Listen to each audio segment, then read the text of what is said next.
All right, Jerry. So, Yes, sir. what month are we in?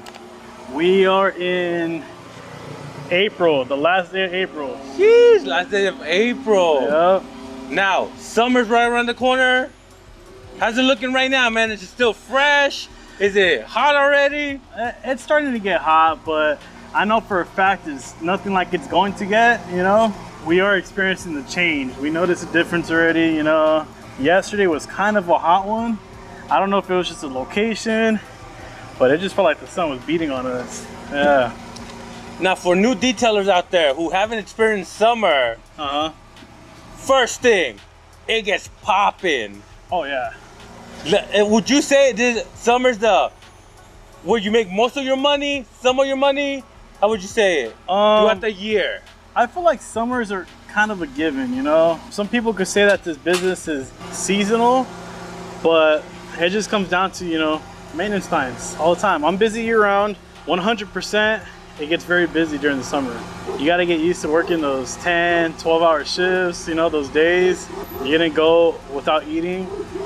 Believe it or not, guys, I go some days to where I don't eat until like the end of the day, just because I don't have that time. Yeah. You know, so I got some storage in here. Nah, I believe it, Jerry. Yeah, you've been losing weight, bro. I see it. Thank you, I appreciate it. Yeah. All right, Jerry. So, summer's pretty much here, but we still have a couple more months. Yep.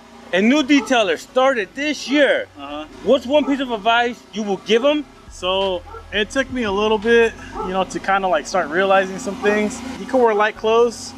Obviously, I'm not wearing light clothes. I'm, you know, the shorts, but breathable shirts. Also, I was wearing Pro Clubs. You know, they're very thick, cotton. You could really feel, you know, the heat. Try to find like a bucket hat or something just to kind of, believe it or not, they help out. What I like to do when it gets really hot is I'll rinse it off and I'll just kind of wring it out, and then over time it'll get dry, but when that wind hits you, it makes your head feel really, really, you know, cool.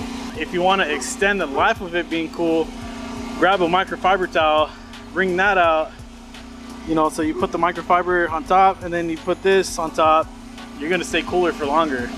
That's something where, you know, I didn't create it obviously, but once I started doing that, I noticed a difference. I stayed cool longer, stay hydrated, drink waters, Gatorades, liquid IVs. Those keep me going. Hey, but let me know, guys, how do you guys stay cool during the summer? Drop it down in the comments below. All right, Jerry. So, summer, water spots, man. Oh yeah. How dangerous are they during the summer? I mean, year round they're dangerous, you know? Pretty much you want to make sure that like you don't park close to sprinklers. I've had some clients where they don't park close to sprinklers, but they just don't wash their car like in so long, and they have water spots. It's no problem to take them off. You know, you could either use, you know, some chemicals to remove them. Sometimes you got to give them just like a little buff after.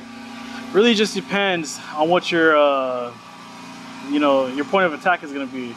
The thing is though, is that when you mention it to a client, off top they're like, oh yeah, just remove them. Okay, well, you know, it's gonna take some extra steps. Extra steps equal extra products, extra time, extra work, extra money. That's where they get kind of iffy. And you know, I've had plenty of clients where I tell them like, hey, you have, you know, water spots, we can remove them. And like I said, then they're like, okay, go ahead. That's when I have to explain, well, this is what we're gonna have to do. We're gonna have to take extra steps. Sometimes they're with it. They say, okay, let's just do it. We're already, you know, spending money, might as well. And then of course you just have the clients who are like, it's okay. But for some reason, sometimes I've had them to where they get mad at me for some reason. I was about to ask you, have you ever been in a situation where you're done with the detail, you mention water spots, and then they go, that wasn't there before? Oh yeah. Actually, my buddy Sal, he referred me a client one time, and she got like a clay and wax. And so we were telling her like, oh, you know, you have water spots, this and that. And I don't think she was mad about spending the extra money. It's just, I had a really stacked day. You know, I was busy. And detailers, you guys know, usually you work out your schedule specifically. So it's kind of tough to just, you know, squeeze in extra services, extra clients. And she wanted to squeeze it in that day. And I told her, unfortunately, I don't have time to do that today. I can come back another day. She never called me back. Yeah, I think she was mad at that, but you know, I was just letting her know, like, look, for next time you have them, I can take care of them for you, just can't do it today. It's all right though. It happens. All right, Jerry. So, what's one piece of advice you have for detailers to make the most money possible during the summer? Is it Google Ads, work all day, every day? What would you say? Oh yeah, it's a mixture of both. So what I would usually do, I'm all about the money. I'm all about the grind, working hard. So I was working when I first started. You know, you're working on clients, the neighbors come through, or someone drives by and they're like, "Hey, can you squeeze in the car?" I was always taking them, man, because that's a possible new client, and those clients, if they like your work, they're gonna refer more people to you. I feel bad, and you guys have probably been in the same predicament where you guys have people helping you. They ask you, "Oh, can you squeeze them in?" You just kind of look at your guys and just kind of like, "Yeah, we can do it." And I remember, I know for a fact, my brother, my buddies back in the day, they were just kind of like, "Come on, bro." I know they were hating me for a little bit, but I had to do it. I had to do it to them. All right, Jerry. Another big problem with summer is water dries up quick. Chemicals dry up quick. Yep. What's your advice for people who don't know how to handle situations like that? There are a bunch of people, and I've also seen it like on Instagram, YouTube. Some guys, they like to keep one side like foamed up, while you work on the other side, hurry up and rinse it off. Usually what I do, now I have extra help with me. I usually tell the guys like, "Hey, as soon as we rinse off the car, go straight to the side that's getting beat with the sun, just dry that side." Luckily we do use like distilled water, spot-free water. Also the soaps that we use, they're usually like pH neutral and all that, so we really don't have to worry about that. But sometimes you're still gonna see kind of like spots here and there, just because from the car being dirty and all that stuff. I just feel like there's a bunch of people that use different methods. You can keep one side foamed up. Obviously it's not ideal to work on vehicles direct sunlight, but sometimes you got to do what you got to do. I do keep a canopy in the van at all times. I didn't before, just because it was really cool. I didn't really need it, but weather's changing up and I don't want to, I'd rather be prepared and not need it versus need it and not have it. Hey, but let me know, guys, how do you guys handle that situation? Let me know down in the comments below.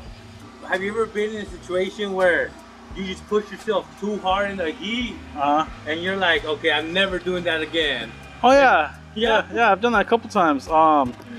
Believe it or not, guys, sometimes I go a good minute without eating, start to get a little shaky, And it's because you just get so caught up and trying to get to all your clients, trying to make sure you stay on schedule and all that stuff, because it's very easy to get behind schedule sometimes.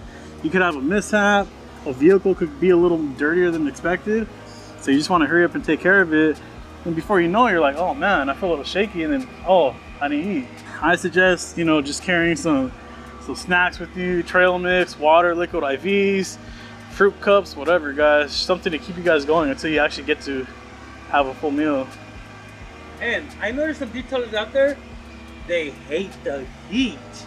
Oh yeah. Do you think they're gonna make it, or they just gotta balance it, wake up super early, or start a little later? Well, I'm not gonna say I don't think they can make it, because I don't wish that on anybody, but it just comes with the territory.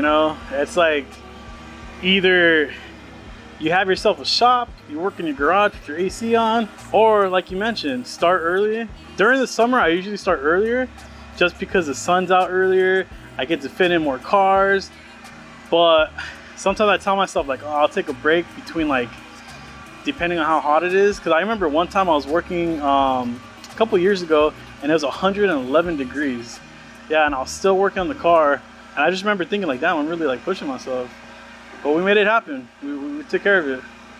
So Jerry, for new detailers out there, that way they have an idea how much time they have left, when does it start slowing down after summer? So my first couple of years, I noticed that it started to slow down, I would say September, October. Then these last couple of years, it didn't slow down at all for me, which I was very surprised.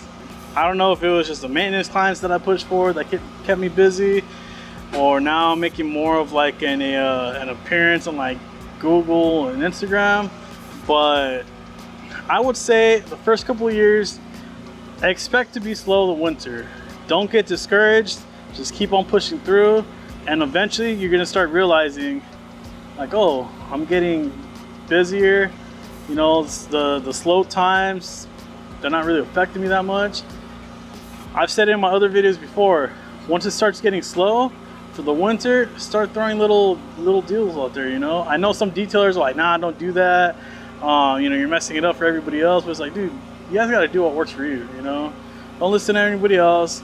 If you feel that you gotta throw some deals out there just to get the clients, go ahead and do it. But don't make it like, hey, you know, I'll do a full detail for 30 bucks, and you know, if you do 2 cars, you know, just do what works for you guys.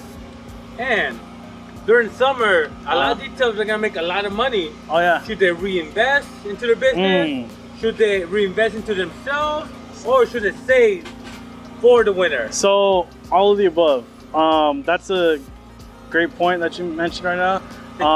Yeah. What I do is I try to put some money aside for the winter, you know, make sure I have my bills put away, make sure I have some spending money.